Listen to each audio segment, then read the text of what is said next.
All right, so I'm going to be going over my top 8 performance at GGP Detroit. This is the deck. It's the exact same deck that I took to the Chicago GGP, so I'm not going to be going over the deck profile. Also, after the event, I did a deck profile video with the card shop owner, which he'll probably be posting at some point here soon. I don't know if you'll even be able to hear me in that video though, because the shop was quite rowdy when I was taking the video. But if you can, then I guess you can look at that. But like I said, I've already gone over this deck and I don't need to go over it again. What I will do though is go over here and compare my rounds and my results from the Chicago and Detroit events.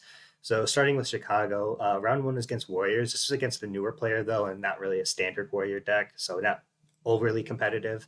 Round two was against Turbo. This guy ended up being the second place person out of Swiss.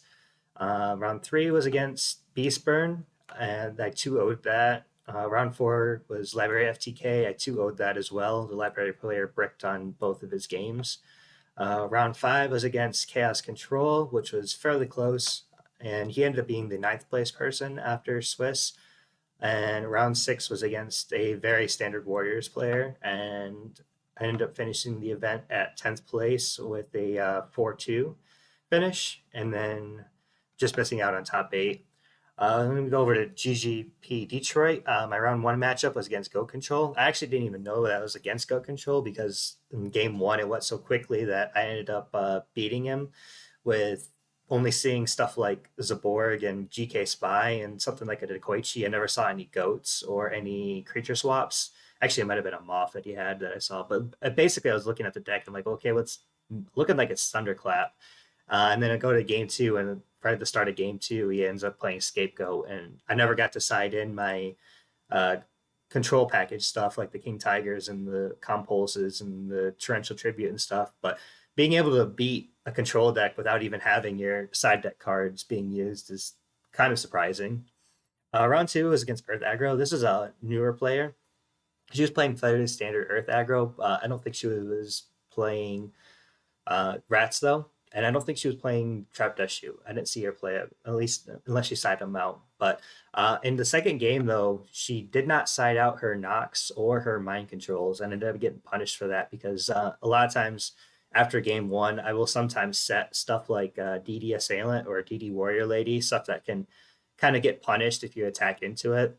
What I'll do is I'll kind of use that to play or use sets to play around stuff like Torrential Tribute or Mirror Force. So I can, if I have a monster out in the field, I'll just attack with it instead of maybe summoning something and going -1 on a Torrential Tribute. And then if the attack goes through, then maybe I'll summon a monster after the attack in my main phase two, or I'll set something like a DDA or DD Warrior Lady. But she ended up knocking one of my monsters in game two, and I was just really surprised about that.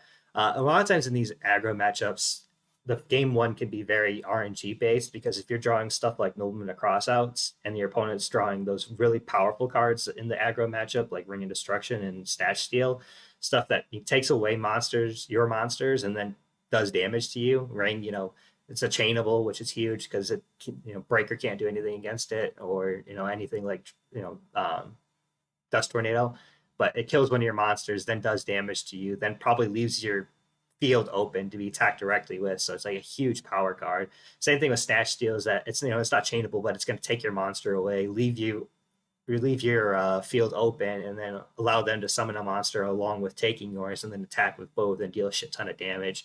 There's a couple of times where I just lost in the aggro matchup just because Snatch Steal took away my monster and I got attacked.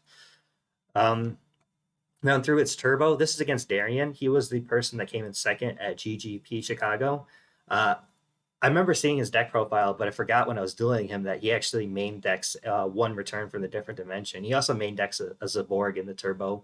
So in game two, we were like in a situation where they basically both didn't have any cards, like simplified game state, like we both had like one card each or whatever. I had an open field and he flips over return from the different dimension and brings out like two Chaos Sorcerers and as a board to do like 7,000 damage to me. It's like, yep, you got me good on that one. So as soon as that happened, it's like, oh, all right, this is the guy that main decks return. But I ended up beating him 2-1. Round four was against Wes. He was on the Savari Zone, one of the War League members. I ended up beating him 2-1. Also, I forgot to mention GGP Chicago was 62 players overall that did 6 rounds of Swiss that cut down to top eight. So being 10th, I missed out on top eight. Detroit, I think, was around like 45 to 50-ish players. I don't know the exact number, but it cut down to top 16 instead of top eight. So that does come in, or that does make a difference, because I ended up being ninth in Swiss at Detroit, but because I was top 16, I would made it. Where if it was top eight, I would have been the bubble person. And then after round four was round five was Warriors. I just 2-0'd this Warriors player. Like I said, it could be really swingy in these aggro matchups. Weirdly enough, he sided in Mobius against me, which I'm not sure why you would want to side in Mobius in the aggro. I mean, against Warriors, I understand it, or because Warriors sets a bunch of stuff back row. Against Earth aggro, not as much. I mean, even with bringing in stuff like the battle traps and like the torrential tribute or not, like the amount of sets that you have in the back row is just way less than compared to uh, warriors that not only are they setting their battle traps, but they're setting their solemns as well, and then they'll also just set stuff like Rhoda or Snatch Steel just so that they can reduce their hand size down to 1 to boost up their Blade Knight. So I don't think Mobius is the best side deck card for Earth aggro. And then round six, again, I went up against Warriors. This was the undefeated person, actually. He was 6-0 in Swiss. I was surprised that I went up against him because at the time I was 4-1. He was the only undefeated left, but I was like the lowest ranked 4-1, I think, because my one loss was a bad loss. I think she ended up finishing the event like 2-4, 3-3, something like that. So I was kind of surprised I ended up getting like faced up against him when I was like the lowest ranked 4-1 at the time. But he ended up 2-0ing me. Also, I got punished again here for setting after game one. So after game one, I went to game two, and I sided in my kinetic soldier that I have in my side deck. This comes in just in place of Mystic Swordsman. And I had a situation where he had a face up Kaiku and a set back row, and I could either summon Goblin Attack Force and try to attack over the Kaiku. But I was in a state where my life points were kind of low, and if that was a battle trap, which I was pretty much thinking that it probably was, because you get a lot of battle traps sighted in these aggro matchups. That if I lose my Goblin Attack Force and then it leaves me open. All he has to do is summon another monster and then basically kills me with damage from both the Kaiku and something like a Blade Knight. So I decided to set the Kinetic Soldier instead. And then on his turn, he summons Mystic Swordsman level 2. And like my eyes just popped out of my head when I saw that. I'm like, I cannot believe you kept Mystic Swordsman level 2 in your deck in this matchup. Like, I don't know if I just got completely mind gamed or what, but he said that he didn't want to take it out because he didn't want to reduce his monster count, which that doesn't even make sense really, because with Warriors, this guy's an Earth and he's not like that valuable of a monster to have. So I don't know. I just got like hard punished and mind gamed on that, or I'm not entirely sure. But so after Swiss, we're 4-2, finished ninth, like I said, made it to top 16 cut. In top 16, I went up against a turbo player. This was Mike, who was also a Safari Zone member. Like half of the Safari Zone team was there. The level of competition at Detroit, I would say, was quite a bit higher than the level of competition in Chicago. Just like the players that were present and like skill based and whatnot. Even though there was less players at Detroit than Chicago, so you had like AJT and then like half of the Safari Zone team as well. And there's a couple other mainstay players. I think like the only mainstay player at Chicago that I really saw was like Marcus Hayden that I can remember off the top of my head.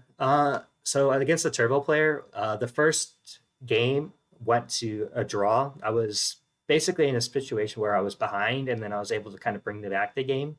And then I had a Gigantes face up that I was going to basically push for game four. I had 1,800 life points to my opponent's 600, and he rings my Gigantes for a draw. So that felt pretty bad because, number one, it felt like it was a game that I could have won or should have won. But typically, when it gets turbo, your first game is going to be your best opportunity to get a win. Or I shouldn't say best opportunity to get a win, but you're going to be like your best situation. Because you have the 3 trap dust shoots, especially if you go first, I should say, because of those 3 trap dust shoots, you can get a chance to trap dust shoot something from your opponent's hand back to their deck and then see their entire hand and kind of mentally scope out what you need to do to beat them. And then also they have their Noblemen of Crossouts in their main deck that are going to be completely dead against your deck. And then it's also because they don't have their battle traps that they really need sided in yet. So they're sitting in their side deck. So game one's kind of like your best situation, like your most advantageous game. So getting that drawn in the first game or in this top 16, having that be a draw instead of a win kind of hurt. And I was kind of wondering if I was going to even be able to get past this duelist. So game two, he won. Game three, I won. Game four, it was pretty much going to go to time. Like even after game one, I saw that game one took quite a bit of time because it was pretty back and forth and swingy. So that took a lot of time. And then the person I was doing against was very meticulous in how he played the game. So he was kind of going a little bit slower. I'm not going to accuse him of like stalling for time, but he was definitely a slower player than most normal players. So it was pretty certain after that first draw that we were going to end up going to time.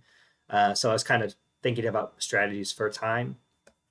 So when I was side decking, I was wondering if I needed to maybe potentially take Lily out, even just bring in my Mystic Walk because I do have a lot of beater cards that 2,000 life points is a good amount of life points to get.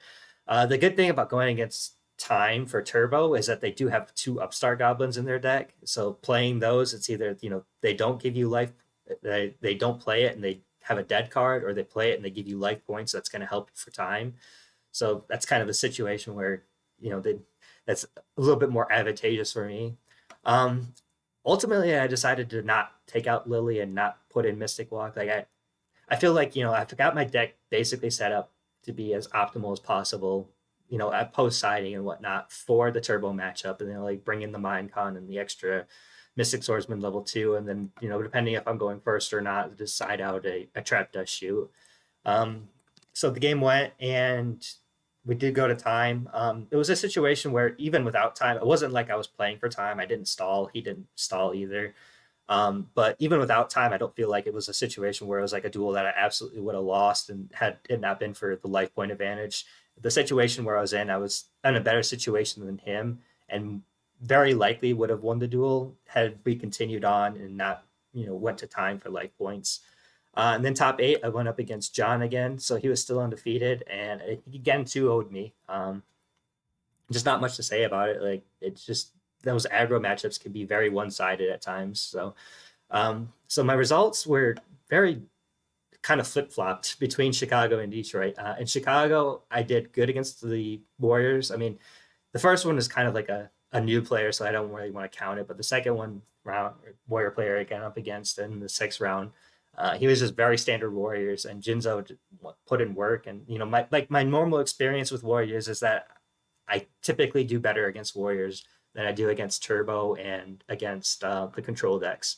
And that's what kind of showed in Chicago. Like I lost to Turbo, I lost to Control, I beat everything else. Oh, I do well against road decks too, I should say, just because like the King Tigers are really good, and then stuff like the compulses can be very helpful, like against like Library or against like Empty Jar, like stupid stuff like that. You can set it and chain it to when they try to use like their library's effect and bounce it to their hand, or if they try to book a tie you a set cyber jar, you can bounce that to their hand and make them lose their turn basically. And then over in Detroit, it was just the opposite. Like I went 3-0 against turbo players, and not just like random turbo players, but like pretty good turbo players, like War League, Savari Zone players. Two of them were, and then one guy that got second place at GGP Chicago. And then in the aggro matchups, I got pretty much rinsed almost. Like I did 2-0 my opponent in round five. His name was Corey. He was a local guy. But I lost to like a new player on aggro, and then I got 2-0 both times I played John with his Warriors. So like I'm wondering if I need to possibly make some changes to my side decking. Not having the third Goblin attack force, I feel it the most in the Warrior matchup. I would say like being able to attack over Blade Knights and Zombiras, it's just with the Goblin is really nice. So I might need to find a spot for him in the side deck, like possibly Amazoness Archer, even though it's really good against Burn, may not be necessary. I mean, Burn's getting played a lot less. The two compulses, like I really like them against the control matchups. It's my worst matchup. So having stuff that's good against control or good against your worst matchup in your side deck is smart, I think, but it doesn't get played anywhere near as much as like Warriors. And not having three Sakus is maybe I'm getting punished for. So, I mean, it is kind of out of character for me to go this bad against aggro and warriors in general. But I'm just looking at the results and I'm like, I can't really have this happen again, or I don't want it to happen again. So like, what do I need to change? And so possibly something with a goblin attack force and maybe that extra battle trap that I'm missing, and make some slight changes to my side deck. I think the main deck is pretty much fine. Like Kaiku was a little weird getting used to, but I eventually got to it. I think it's to the point where like with the times that it just works so well and can like win you duels.